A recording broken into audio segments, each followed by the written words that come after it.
Shalom Bapak Ibu Saudara yang dikasihi Tuhan. Senang sekali kembali kita bisa jumpa dalam program RYM, di mana melalui program ini kita belajar kebenaran firman Tuhan yang murni, yang akan memperbaharui pola pikir kita, sehingga kita boleh mengerti kehendak Tuhan, kita hidup dalam perkenanannya. Oleh sebab itu, terlebih dahulu saya ajak kita berdoa. Bapa, sungguh kami mengucap syukur kalau kami boleh kembali ada untuk belajar firman bersama-sama. Tuhan, berbicaralah melalui anak-Mu ini, sampaikan apa yang menjadi maksud dan isi hati-Mu, urapilah kami semua. Tolonglah kami dengan hikmat-Mu, sehingga kami boleh mengerti, bahkan menghidupinya, sehingga hidup kami semakin berkenan di hadapan-Mu. Berbicaralah ya Bapa, dan kami siap menyambut firman-Mu di dalam nama Yesus. Amin. Amin. Amin. Saudara, sebagai orang percaya, kita pasti semua setuju kalau Allah kita itu Allah yang hidup, Allah yang berkuasa di surga dan di bumi, Allah yang bisa kita andalkan, Allah yang tidak pernah meninggalkan kita, Allah yang pasti menolong kita, bahkan pertolongannya tidak pernah terlambat. Walaupun kita sering menganggapnya terlambat, pertolongannya pasti yang terbaik. Banyak kisah di Alkitab yang menunjukkan bahwa Allah kita adalah Allah yang sanggup melakukan apapun dan sangat bisa kita andalkan. Dalam pesta pernikahan misalnya, ketika mereka kekurangan anggur dan Ibu Yesus berkata kepadanya, maksudnya kepada Tuhan Yesus, mereka kehabisan anggur.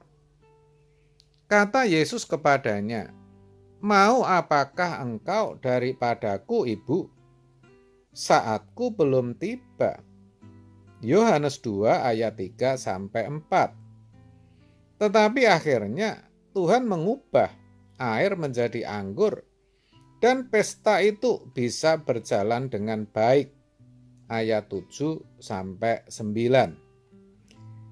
Kisah lain adalah ketika Yesus sengaja tinggal 2 hari lebih lama di tempat ia berada. Ketika diberi kabar bahwa Lazarus, saudara Maria dan Marta yang sedang sakit.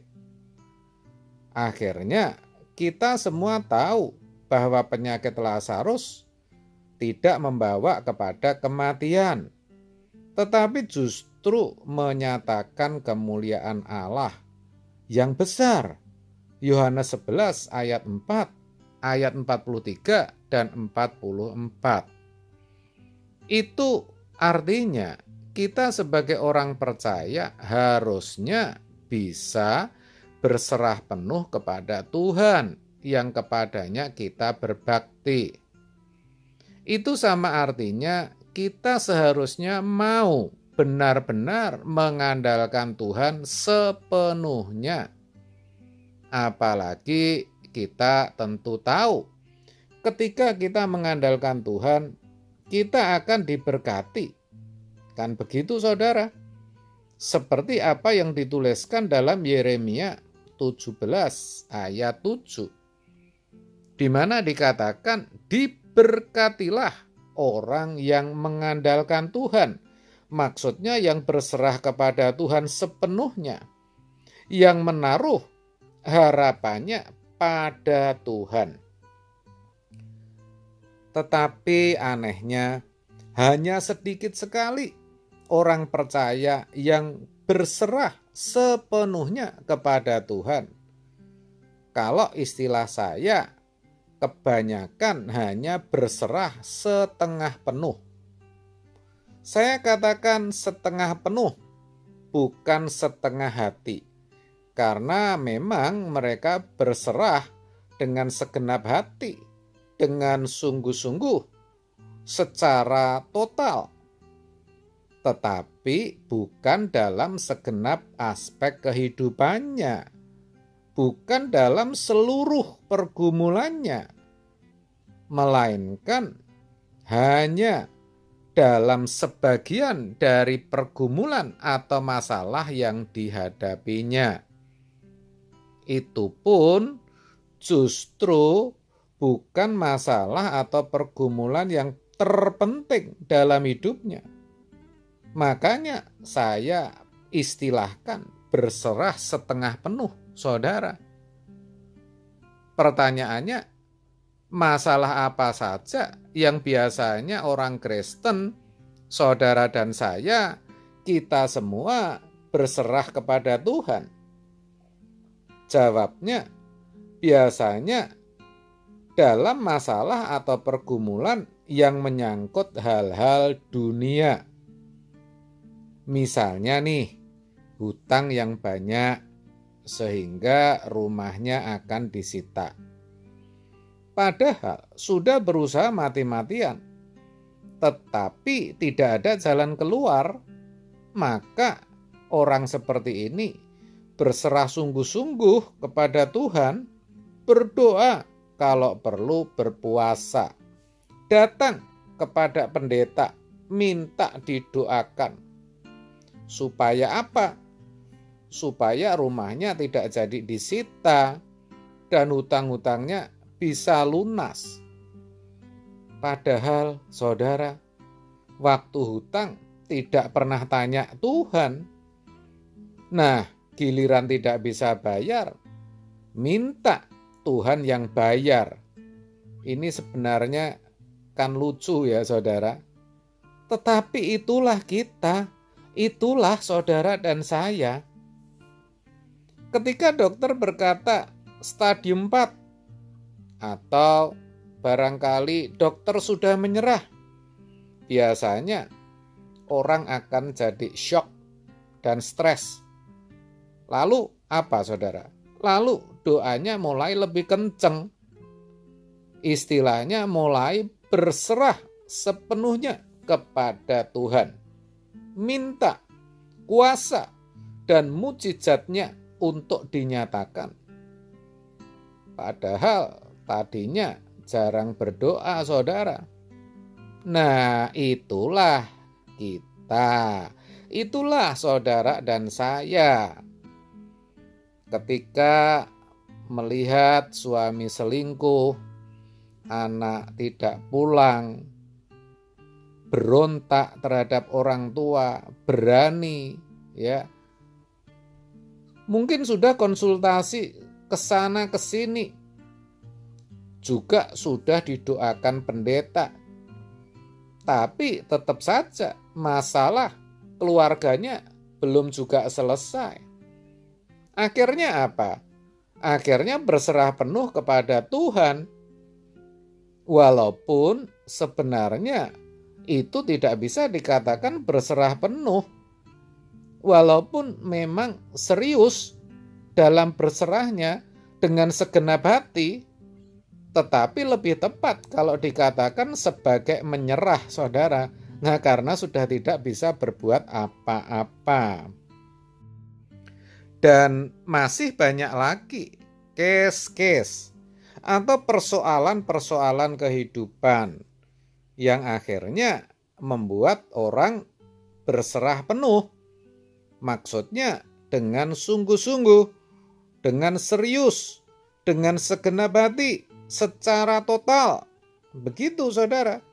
Tetapi sekali lagi menurut saya itu berserahnya masih setengah penuh. Kenapa?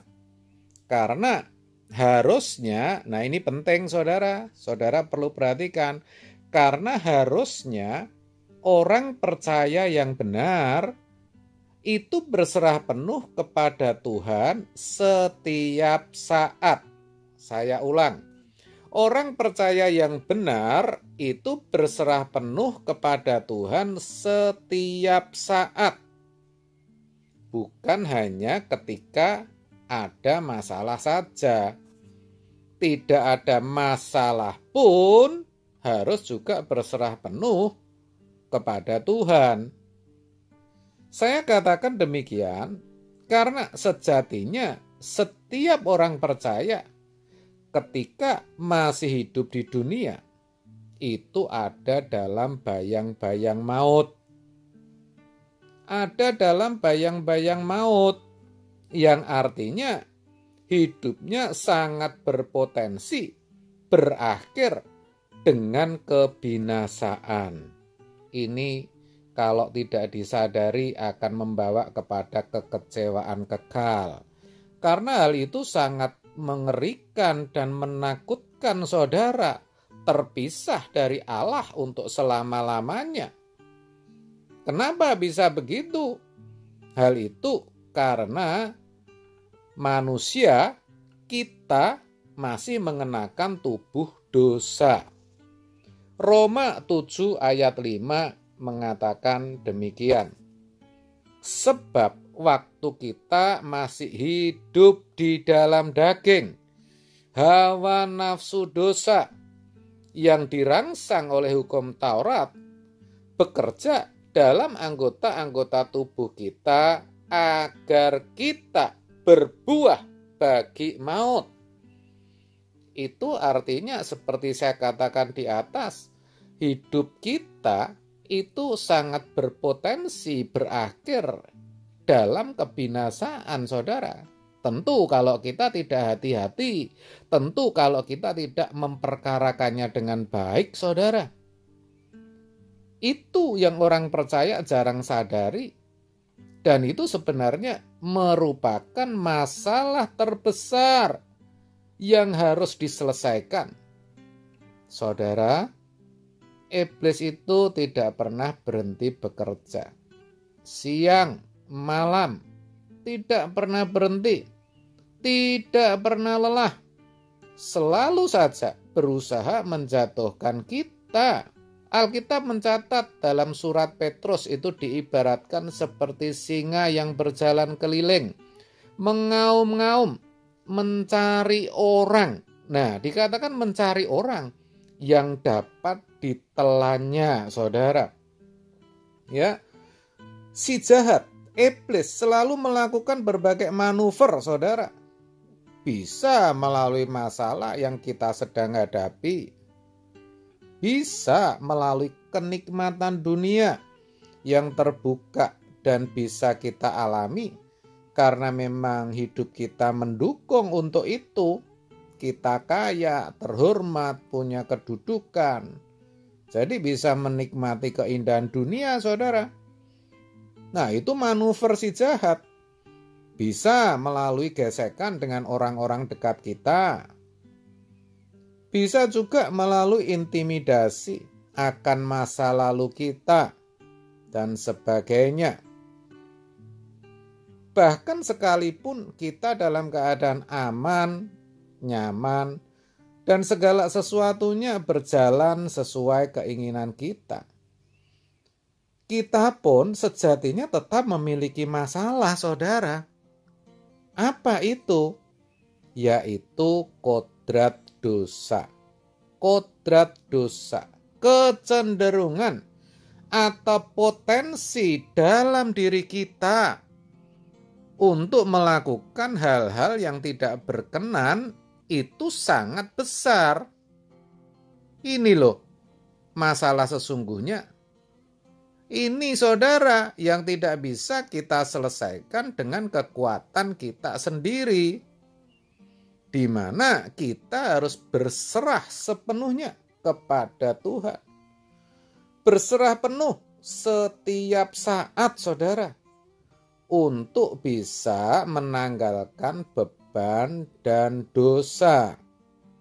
Betul, saudara, setiap saat kita itu harus bergantung sepenuhnya kepada Tuhan. Setiap saat itu kita sejatinya memerlukan Tuhan. Ya, kita harus mengandalkan Dia, berserah penuh kepadanya. Jadi sekali lagi saudara, kita harus ingat, ada atau tidak ada masalah kehidupan, hidup kita itu sendiri sudah bermasalah. Begitu seharusnya kita menyadari. Selama masih dikandung badan, selama masih mengenakan tubuh daging, keinginan dan hawa nafsu itu masih akan selalu muncul. Dan itu harus kita matikan. Harus kita matikan. Itu tidak akan bisa ketika kita hanya mengandalkan kekuatan kita. Sebab itu kita harus berserah penuh kepada Tuhan, saudara. Nah, sekarang saudara jadi tahu bukan yang saya maksud berserah penuh dan berserah setengah penuh. Bagaimana dengan saudara? Apakah saudara sudah berserah penuh atau belum? Mungkin saudara bertanya, taunya bagaimana Pak kalau kita sudah berserah penuh atau belum? Lah tadi di atas kan sudah dijelaskan saudara. Atau ringkasnya begini ya. Saudara bisa ajukan pertanyaan kepada diri saudara sendiri. Misalnya nih, apakah saudara memiliki keintiman dan jam-jam doa khusus setiap harinya? Kalau belum, maka saudara belum bisa dikatakan berserah penuh. 2. Apakah saudara bisa menerima ketika persoalan yang saudara hadapi belum juga selesai atau bahkan tidak selesai? Kalau saudara belum bisa menerima, berarti saudara belum setuju dengan cara, dengan keputusan, dengan kebijakan atau pemberian yang terbaik dari Tuhan. Itu berarti saudara belum berserah penuh. 3. Apakah saudara sering berpikir atau berkata bahwa Tuhan kok tidak menjawab doaku? Tuhan kok kejam terhadap aku? Tuhan kok tidak adil ya? Tuhan kok tidak menolong aku?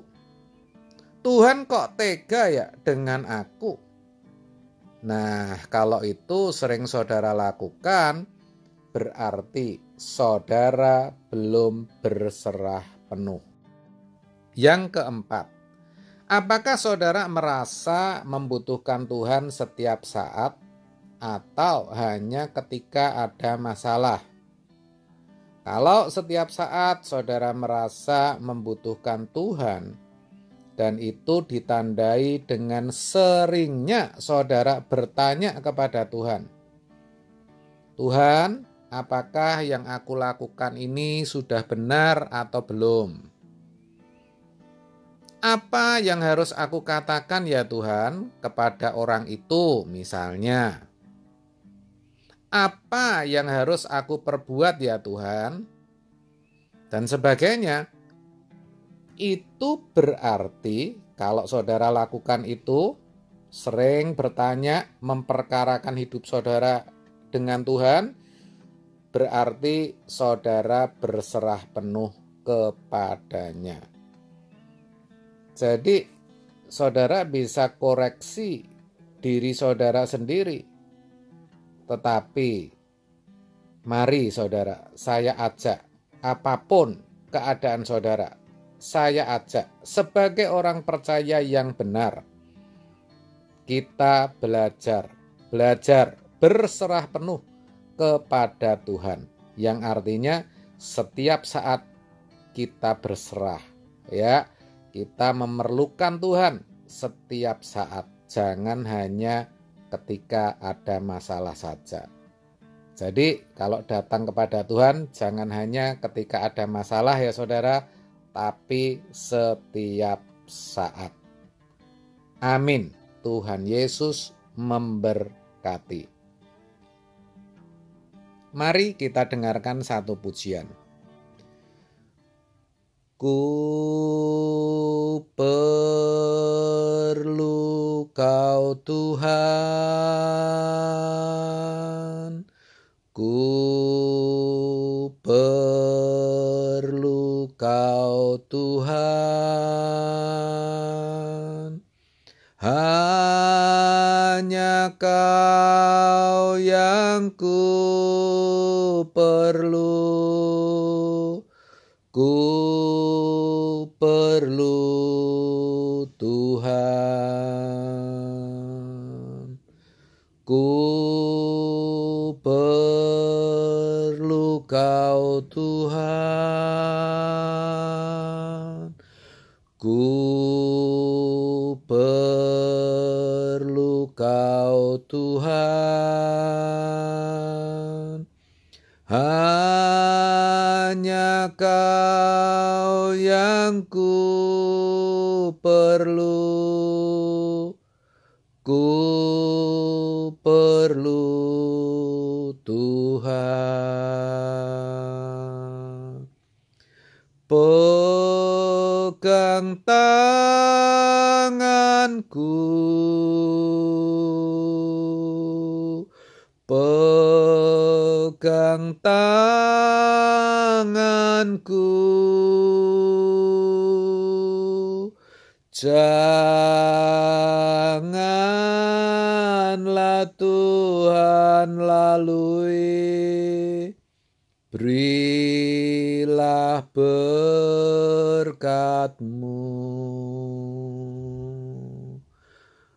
Pegang tanganku, pegang tanganku, janganlah Tuhan lalui, berilah berkat-Mu.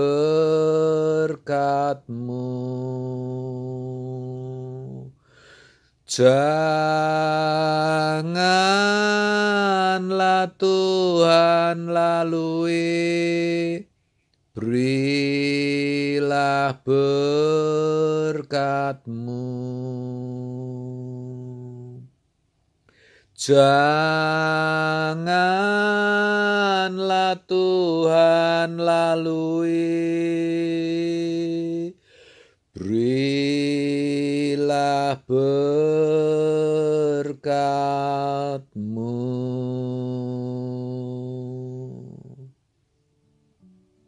Bapa, kami sungguh bersyukur, hati kami limpah dengan sukacita oleh karena Engkau sudah berkenan menyampaikan isi hati-Mu kepada kami.